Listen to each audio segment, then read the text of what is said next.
अस्सलाम वालेकुम एवरीवन। आज हम बात करने वाले हैं ऐसे साइंस एंड सिम्टम्स के बारे में जिससे ये पता चले कि आपकी किडनी जो है वो डैमेज हो रही है। यूजली जो है किडनी ख़राब होने के 3 मेन रीज़न्स होते हैं, जिसमें सबसे पहले यही होता है कि जो लोग बहुत ज़्यादा मेडिकेशंस ले रहे हैं, और दूसरा ये होता है कि जो लोग जिनको बीपी का इशू होता है, और तीसरा होता है शुगर, जिनको डायबिटीज़ होती है। ये 3 ऐसे रीज़न होते हैं जिसकी वजह से जो है हमारी किडनी बहुत ज़्यादा डैमेज हो रही होती है।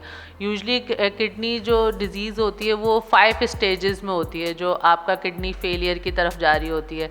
तो जिसमें नॉर्मली हमारी जो स्टेज 3 तक हम उसको रिवर्स कर सकते हैं, लेकिन स्टेज 4 और स्टेज 5 में जो है फिर किडनी या तो डायलिसिस पे जाती है या आपको किडनी ट्रांसप्लांट करवाना पड़ता है। तो और नॉर्मली जो किडनी, क्योंकि किडनी का काम बहुत ज़्यादा इंपॉर्टेंट होता है, ये एक छलनी की तरह काम करती है, हमारे जिस्म से जो है वो टॉक्सिन्स को रिमूव करती है।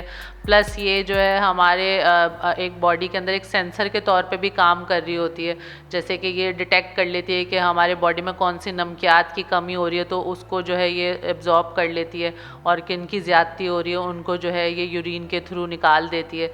तो ये इसका एक बहुत इंपॉर्टेंट काम होता है। प्लस ये कुछ हार्मोन्स को एक्टिवेट भी करती है, कुछ हार्मोन्स को रिलीज़ करती है, कुछ वाइटामिन्स को एक्टिवेट करती है, जैसे विटामिन डी को ये एक्टिवेट करती है, और एरिथ्रोपोइटिन एक हार्मोन होता है उसको रिलीज़ करती है। तो ये भी इसका एक बहुत इंपॉर्टेंट फंक्शन होता है। बहुत सारे एंजाइम्स वगैरह एक्टिवेट हो रहे होते हैं, बहुत सी चीज़ें जो है वो किडनी में आके एक्टिवेट हो रही होती हैं। ये भी इसका एक बहुत ज़्यादा इंपॉर्टेंट फंक्शन होता है।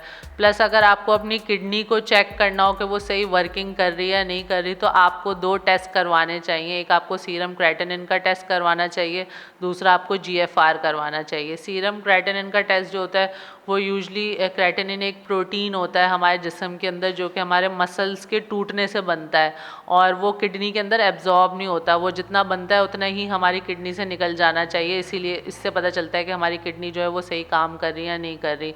जो उसकी नॉर्मल रेंज होती है वो 0.6 mg से लेके 1.2 mg पर डेसीलीटर तक होती है। और जो जीएफआर होता है वो भी आपकी किडनी की वर्किंग को ही डिटरमाइन कर रहा होता है, और उसकी जो नॉर्मल रेंज होती है वो आपकी 100 से 120 ml पर मिनट होनी चाहिए। तो ये नॉर्मल लोगों की रेंजेस होती हैं। अब हम बात करते हैं कि किडनी के जो सिम्टम्स होते हैं, कि अगर आपको कोई किडनी डैमेज हो रही है तो आपको क्या सिम्टम्स आ सकते हैं। तो स्टेज 2 और स्टेज 1 और 2 में जो है तकरीबन एक ही जैसे सिम्टम्स होते हैं, जिसमें आपको जो है यूजली जो यूरिन का कलर होता है वो बहुत ज़्यादा लाइट हो जाता है, और उसकी जो विस्कोसिटी होती है उसकी वो भी बहुत ज़्यादा कम हो जाती है, स्पेसिफिक ग्रेविटी भी कम हो जाती है। यानी यूरिन जो है वो बहुत ज़्यादा आपका विस्कस नहीं रहता, गाढ़ा नहीं होता, उस तरीके से बहुत ही ज़्यादा लाइट वेट होता है, और बिल्कुल वाइट कलरलेस जैसा होना शुरू हो जाता है। उसके अलावा जो सेकंड जो चीज़ होती है इस स्टेज में वो ये होता है कि यूरिन के अंदर प्रोटीन्स बहुत ज़्यादा आना शुरू होते हैं, और उसका जो है ऊपर एक फ्रॉथ जैसी एक फोम सा बनना शुरू हो जाता है, फ्रॉथी सा यूरिन हो जाता है। तो वो झाग जैसे हम कह रहे होते हैं, झाग बनती है उसके अंदर बहुत ज़्यादा। तो और नॉर्मली भी बनती है, लेकिन ये है कि जिनको ये इश्यूज़ होता है किडनी का, उनके अंदर जो है वो 3 से 4 मिनट तक यूरिन के अंदर रहती है वो झाग। तो उससे आप ये डिटरमाइन कर सकते हैं कि आपके यूरिन के अंदर जो है प्रोटीन की क्वांटिटी जो है वो आ रही है।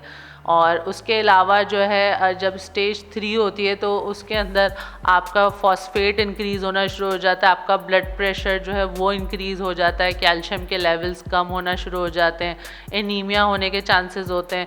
उसके अलावा कुछ लोगों को एडीमा हो जाता है, यानी कि उनके जो है हाथों में, पैरों में स्वेलिंग शुरू हो जाती है, पानी भरना शुरू हो जाता है। उसके अलावा पीछे का जो कमर में दर्द शुरू हो जाता है, किडनी के जो फ्लैंक्स होते हैं उसमें दर्द शुरू हो जाता है। तो ये एक बहुत बड़ा रीज़न होता है। और ये स्टेज 3 ऐसी स्टेज होती है जिसके अंदर आप अगर उसी वक्त कंट्रोल कर लें तो इसको आप काफ़ी हद तक रिवर्स कर सकते हैं, लेकिन जब स्टेज 4 और 5 आ जाती है तो फिर आप उसको रिवर्स नहीं कर सकते। उसके अंदर फिर आपको किडनी ट्रांसप्लांट और या आपको डायलिसिस के थ्रू ही उसको आप सही कर सकते हैं।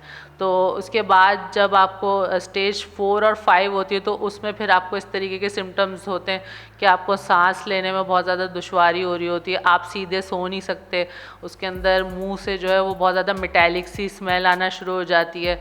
उसके अलावा आपको जो है बहुत ज़्यादा फटीग, वीकनेस बहुत एक्सट्रीम लेवल की आपको होना शुरू हो जाती है, और कुछ लोगों के तो हाथ पाँव जो है वो कांपना भी शुरू हो जाते हैं, बेहोशी हो सकती है इसके अंदर। कुछ लोग जो है वो एक्सेस पेन उनको बैक में बहुत ज़्यादा रहता है, तो वो जो है बेहोश भी हो सकते हैं।